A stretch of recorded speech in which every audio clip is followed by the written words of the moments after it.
Bande Kobalandi, Yamandiko Télévision, Peya Oyabino émission Mon droit et mon devoir, présenté par Christian Mwamba. Mbote na biso, nazongeli bino lisusu, omokolo mwa lelo, poto solo la maeto bandaki elongo. Boyebi ete elongo touta eko solo la, na mae etali règlement des différends entre les bailleurs, les agences immobilières et les preneurs. Tozo continuer na même optique. Toza na mobeko moko iso sunga biso makasi ya kolobela makambo o etali babo à loyer non professionnel. Eza bongo mobeko ya 2015.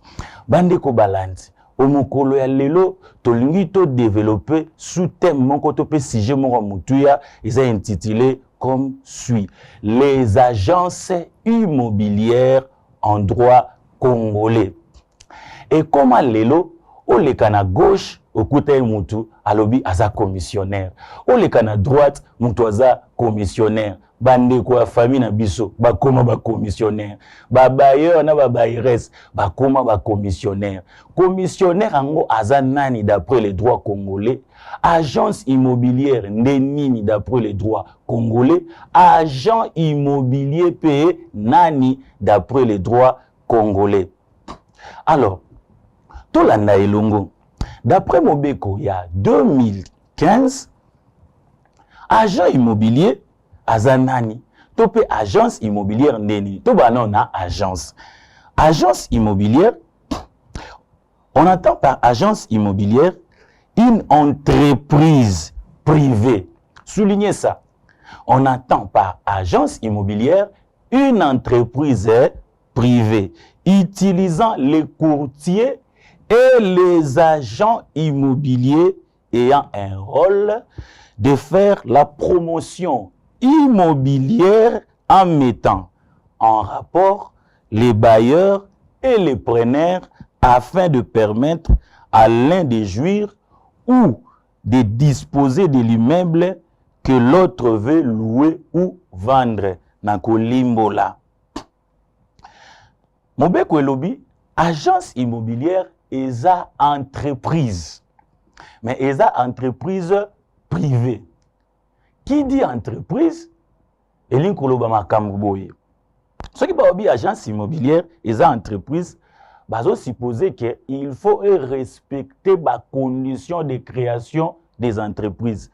Nzoka na mboka na biso, lokola toza état parti na droit au WADA, c'est que ba entreprise nyonso esengeli tokela eloko liboso, il faut nanu respecter droit au WADA. Alors, ce que les entreprises privées, c'est qu'il faut que ça yango dénomination, na forme. Tout le banin, c'est quel genre d'entreprise? Et koki kozala SARL, Société par action à responsabilité limitée. Et kozala ekelami na mutu moko. Donc, ce que les entreprises, ou peut si yango forme entreprise.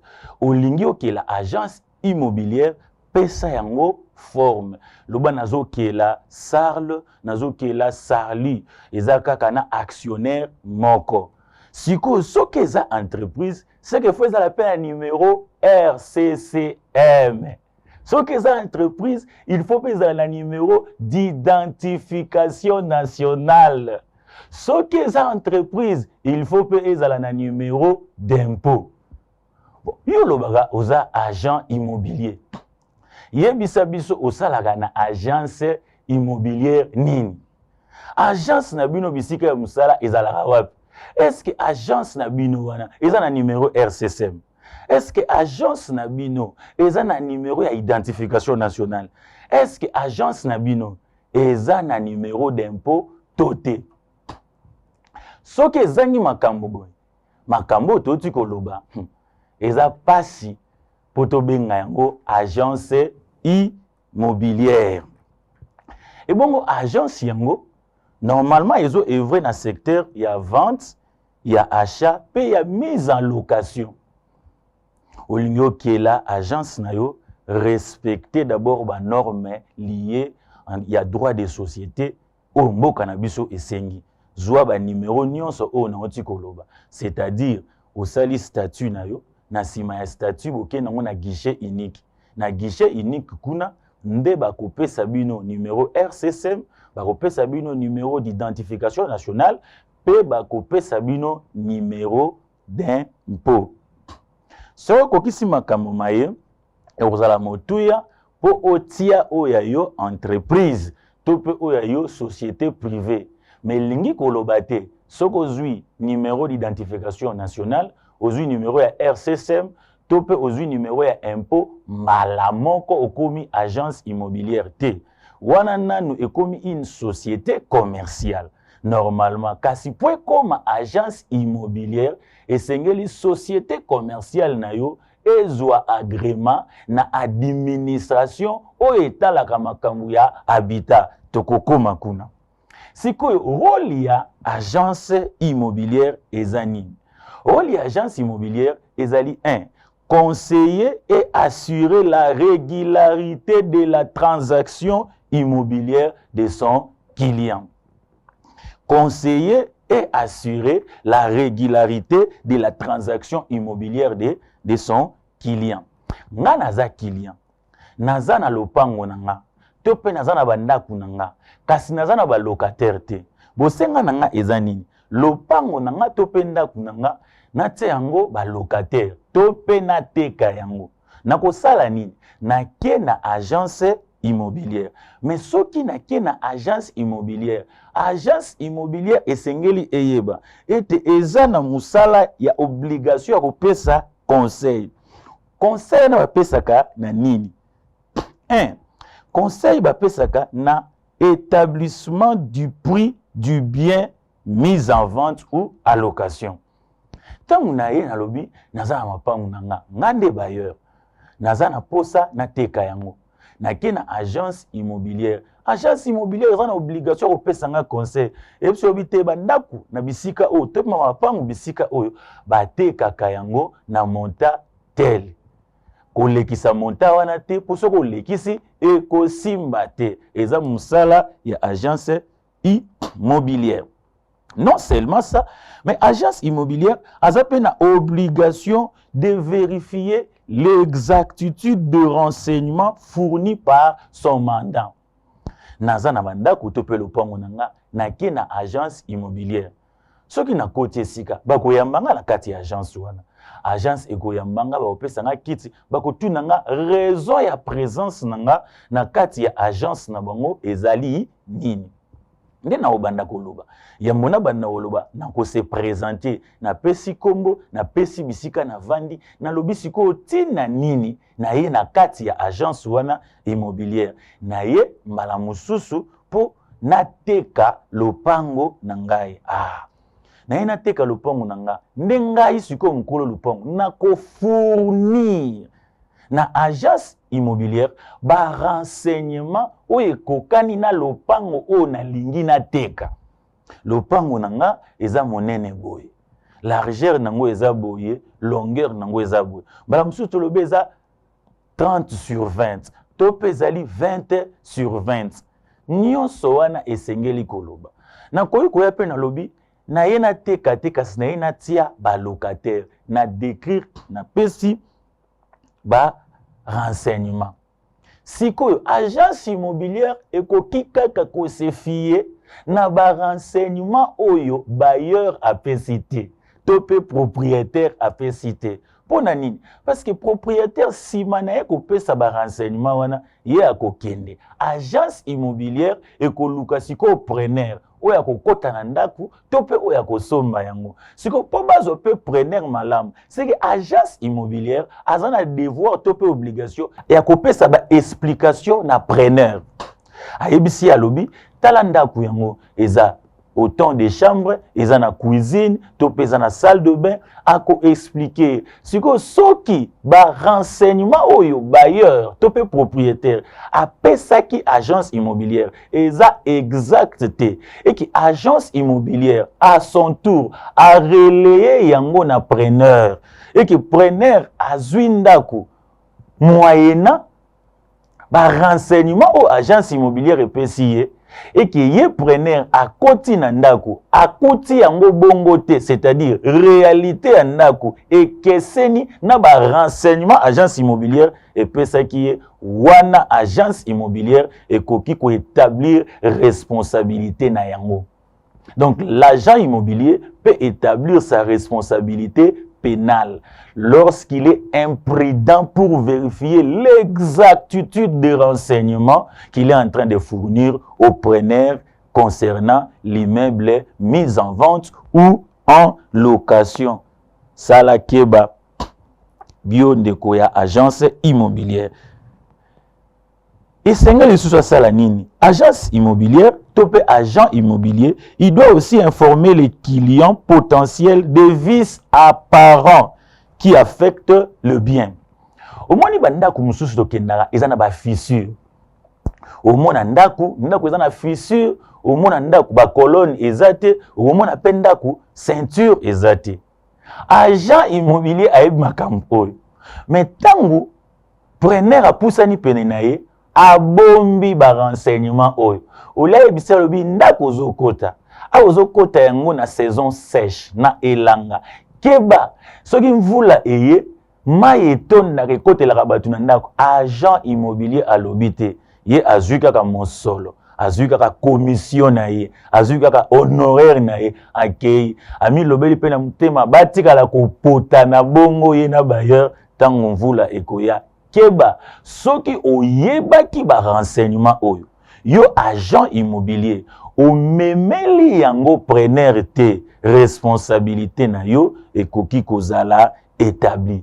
Donc yebisa ye ke ndako olingi okota eza na ba fissure na ngambo songolo to pe pakala ndako olingi okota keba ba colonne ezalaka to pe ezalaka te eza motuya.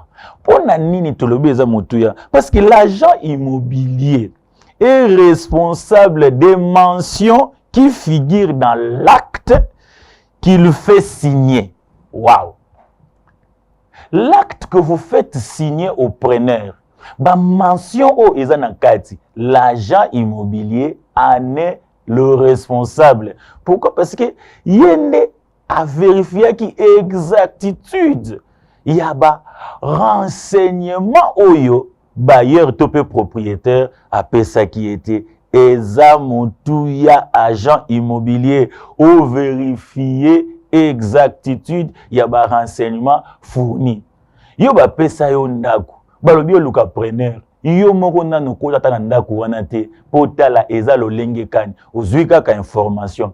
Attention, les paroles de bailleur, les paroles de propriétaire ne sont toujours pas l'évangile. Et sengeli ou vérifier ce que ça solo nenge balobeli yo. Nini lisusu? L'agent immobilier doit vérifier les titres de propriété du vendeur. Alobi yende mokolo lopango. Yo zuka kama loba na ye, okomi kolukela ye mosombi. Bande ko balance. Mokolo moko na accompagner preneur moko, na accompagner acheteur moko potentiel bien sûr, et singala ke na kosomba lopango sika somolo. To komi na ekuna ba agent immobilier si basali musalo esengela ki basala. Ndeko pa bimi lokwa propriétaire ayepe. To komi elongo ba discuter montant ya mbongo. Na moni client onga na compagnie ki client na ngai abimisi pe mosolo apesi. Azui pe eteni ya agence immobilière asali nini apesi. Nde na tuni bola kisanga mikanda ya lopango. Bandeko balakisinga mikanda ya lopango na moni kombo ya mwana mwasi. Nzoka nde mutu azoteka aza mwana mobali. Na tuni ye mukolo kombo aza wapi? Alobi te mukolo kombo aza mama na ye. No bino benga kaka mama aya oteka. Alobi te mama akufa. Na ebisi esiko bongo nini ezolakisa ke mama akufa? Wapi certificat de décès ezate? Wapi permis d'inhumation ezate? Bongo ata oyena certificat de décès, ata oyena permis d'inhumation.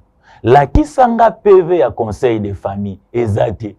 Document nini ezolakisa ke yo lokolo oza mwana ya mama o akufa oza na makoki ya koteka lopango wana document eza te.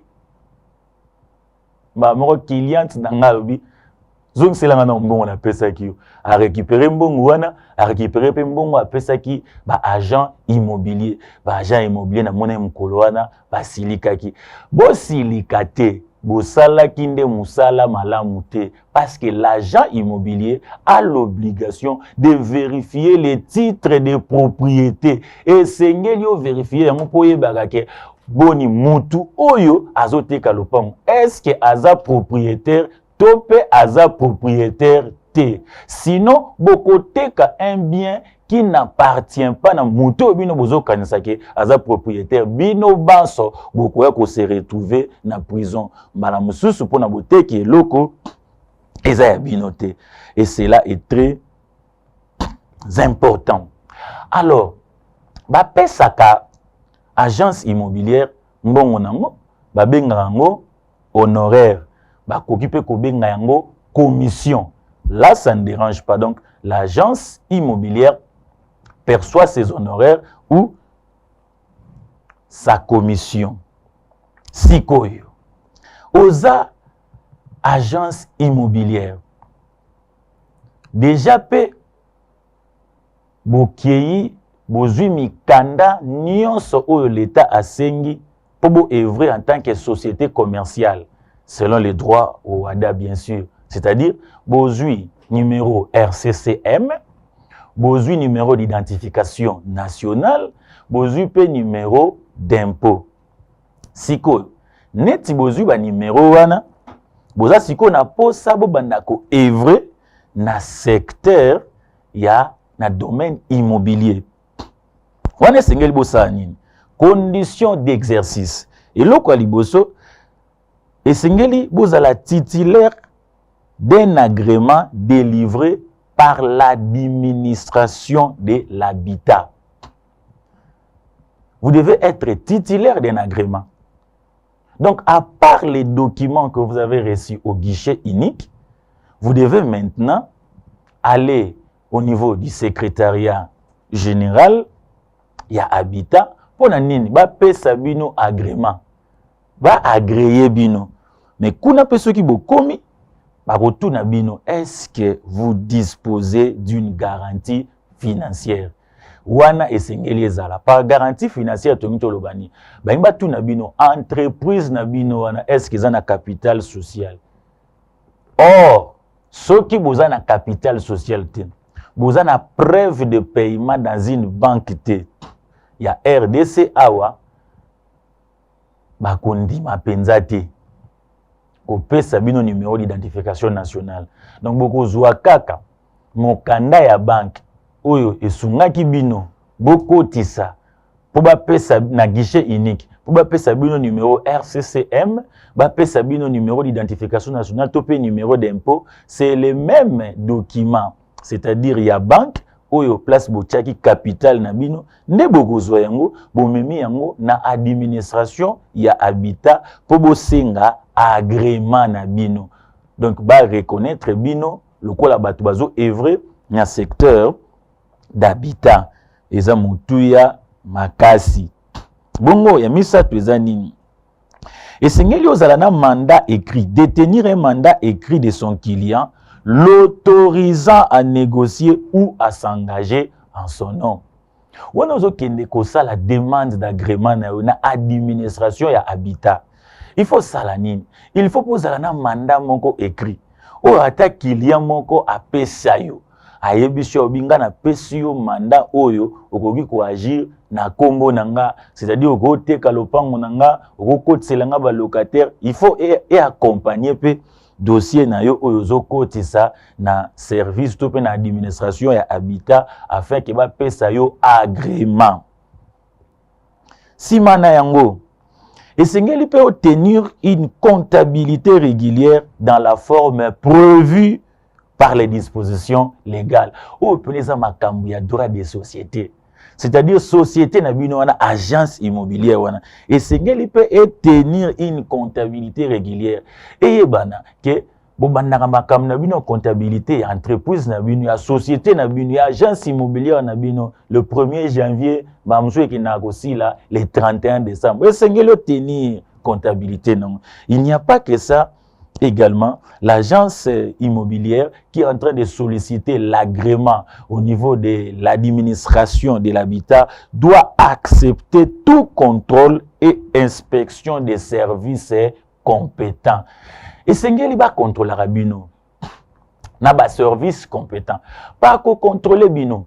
Tolingi toloba nini. Le col a beaucoup déjà société. Boué barake ben inspecteur faut ba le kaka. Va vérifier ce qui mikanda. Est-ce qu'il y a solo besoin d'un numéro RCCM? Est-ce qu'il y a solo besoin d'une identification nationale? Est-ce qu'il y a solo besoin d'un numéro d'impôt? Bon, bah la musubi aux arana secrétaire wana. Bata la capé. Aza sous contrat, tout pas sous contrat. Et c'est ngeli ou accepter. Bah les kaka, bah contrôler bino. À part ça, il faut se soumettre au contrôle technique. Par contrôle technique, tu peux comprendre nini. Et que batala est-ce que essengeli ba pesa bino agrément? Est-ce que essengeli bo banako travailler bo fongola toté? Ba sala bino contrôle technique pour baye ba si vous êtes en état de commencer à travailler. Et cela est très capital. Essengeli également pour na agence immobilière où ils ont un agrément nango, tout peut entreprise ils ont un agrément pour et comme agence immobilière de transmettre aux services compétents de l'habitat les statistiques des transactions une fois par semestre et ceci la dernière semaine de chaque fin de semestre. Ah balingi balobani.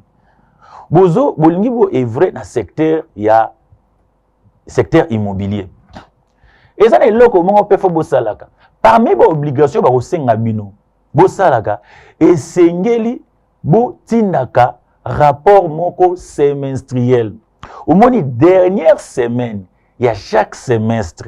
Pour une année, tout ça, on a un semestre, mibale. Et sengeli bosalaka, bo tindaka rapport na service ya habitat. Toteki mapango, boni.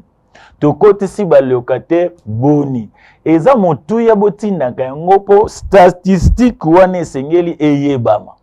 Eza très important bandeko ya agence immobilière. Nini lisusu sengeli agence immobilière esala. Respecter la législation et les instructions ministérielles relatives au baux à loyer. Vous êtes une agence immobilière. Vous devez respecter la législation. Et sengeli boto samobeko o etali makambo ya babo à loyer. Bon respecter ba instruction oyo ministre a so boni ministre ya urbanisme et habitat. Topé affaires foncières a pesi ba instruction morobo. Bo sengeli boto sayango malamu. Koleka. Et sengeli sous agence immobilière et salanine s'acquitter régulièrement des taxes prévues par la législation en vigueur. Waouh! Likambo mosusu oye nyokolaka. Ba commissionnaire otobengaka.